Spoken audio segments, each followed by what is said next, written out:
Peggy Paquet, bonjour. Bonjour. Vous êtes responsable d'agence chez Synergie, plus particulièrement chez l'agence de Buire. Alors pour ceux qui ne connaissent pas forcément, c'est à peu près à 1 heure d'ici, de Reims.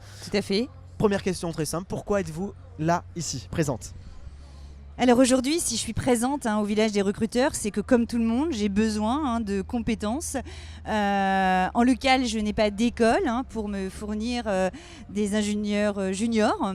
L'année dernière, j'ai eu du succès sur différents postes, donc je me suis dit pourquoi s'arrêter en si bon chemin. Donc je suis revenue de nouveau avec l'espoir de sourcer la main-d'œuvre dont j'ai besoin. Donc vous êtes en train de nous dire finalement le mode de recrutement a changé en quelques années, en 10 ans. Aujourd'hui, on n'attend plus les candidats derrière son bureau dans une agence. C'est à vous de bouger. Exactement. C'est le monde à l'envers en fait. Exactement. Aujourd'hui, les affiches vitrines qu'on a connues, pour ma part j'ai 20 ans d'expérience et de vécu, il y a bien longtemps que c'est fini. On est obligé de faire de l'audimat tous les jours sur les job boards, de réviser nos offres, d'attirer, de donner envie. Et aujourd'hui, chez vous, le village des recruteurs, ça répond à tout ça, dans la mesure où c'est une façon de chercher un job avec de la joie.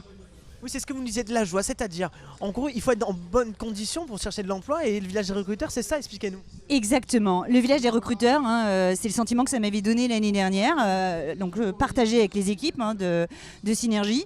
C'est-à-dire que pour une fois, c'est une rencontre animée, tout en musique, ce qui permet de détendre, puisqu'il faut se rappeler quand même que chercher un job, c'est pas forcément facile. Et là, on y va à l'aise, détendu. Ça ne ressemble pas au shopping, mais c'est très agréable, très moderne. Et pour ça, je dis bravo. Alors, Peggy, on va revenir quand même sur vos besoins. Oui. Vous avez 7 personnes dans votre agence, vous gérez 7 personnes et surtout, vous avez près de 500 personnes qui travaillent en ce moment pour des grands groupes comme LVMH, Johnson, Nestlé, etc. Voilà, on peut être à 1 heure de Reims et aussi avoir de très bons postes. Expliquez-nous du coup les postes que vous recherchez. Oui, alors à la fois là, actuellement, j'ai beaucoup de postes d'ingénieurs non pourvus, donc à la fois dans l'automobile, l'agroalimentaire, des premiers postes qui pourraient convenir à un junior. Donc il ne faut pas hésiter à venir en tirage, on est à la frontière belge, il y a aussi plein de belles choses à faire. Donc à la fois des superviseurs de production, à la fois des ingénieurs automaticiens, des responsables d'injection, vraiment il y a de quoi faire. Donc si je suis là aujourd'hui, c'est pour les trouver et j'espère que le village des recruteurs m'aura donné raison de venir. Alors, expliquez-nous un petit peu, c'est à vous de faire la différence quand on a plein d'offres d'emploi, des fois vous êtes plusieurs même sur l'offre d'emploi. C'est quoi votre plus-value chez Synergie? Pourquoi venir chez vous? Alors, on a une proximité, on a un suivi, c'est aussi une histoire d'hommes et de femmes. Rédiger une offre, c'est bien. Y mettre un peu de contenu, c'est mieux. Je ne vais pas dire vendre du rêve, mais donner de l'info sur l'entreprise, sa culture, son parcours d'intégration et la suite, à la limite, que le candidat peut avoir, puisqu'aujourd'hui, le CDI, c'est plus pour la vie.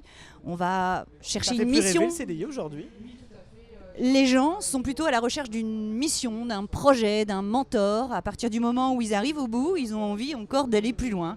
On peut le comprendre, c'est l'ambition, évolution. Alors dites-nous Peggy, aujourd'hui vous êtes là parce que aussi là on fait de la vidéo, c'est un moyen aussi pour vous de vous démarquer. Qu'est-ce qui va primer pour vous dans votre recrutement? Le savoir-être, la qualification? Expliquez-nous un petit peu dans ces marchés qui sont véritablement tendus quand même. Alors, à la fois un ensemble, mais ma base c'est le savoir, on est d'accord. En deux, le savoir-être, ce qu'on appelle le savoir-être professionnel, qui est incontournable. Il faut aussi qu'il s'adapte à la culture de l'entreprise sur un territoire. Parce que d'un territoire à un autre, les cultures sont différentes. Mais à partir du moment où vous recrutez et où vous fixez les règles et où vous donnez toutes les informations, il ne peut pas y avoir absence d'adéquation post-profil. C'est ça que je veux dire. Ouais. Il appartient donc à chaque recruteur d'être précis, de bien informer le candidat susceptible de venir dans l'entreprise pour laquelle on recrute. Fixer les règles, c'est la base. Merci beaucoup en tout cas Peggy Paquet de nous avoir parlé avec passion cet emploi. On sent que ça bouge et beaucoup de motivation de votre côté. On espère que vous allez rencontrer également des personnes motivées pour bien les faire travailler à l'agence Buire qui vous attend, vous l'avez compris, beaucoup d'offres d'emploi aussi pour des grands groupes, je le rappelle, LVMH, Johnson, Nestlé, plein d'autres grands groupes, pour des ingénieurs juniors par exemple. Exactement. Bonne chance en tout cas et merci beaucoup. Soyez nombreux, à bientôt. Merci.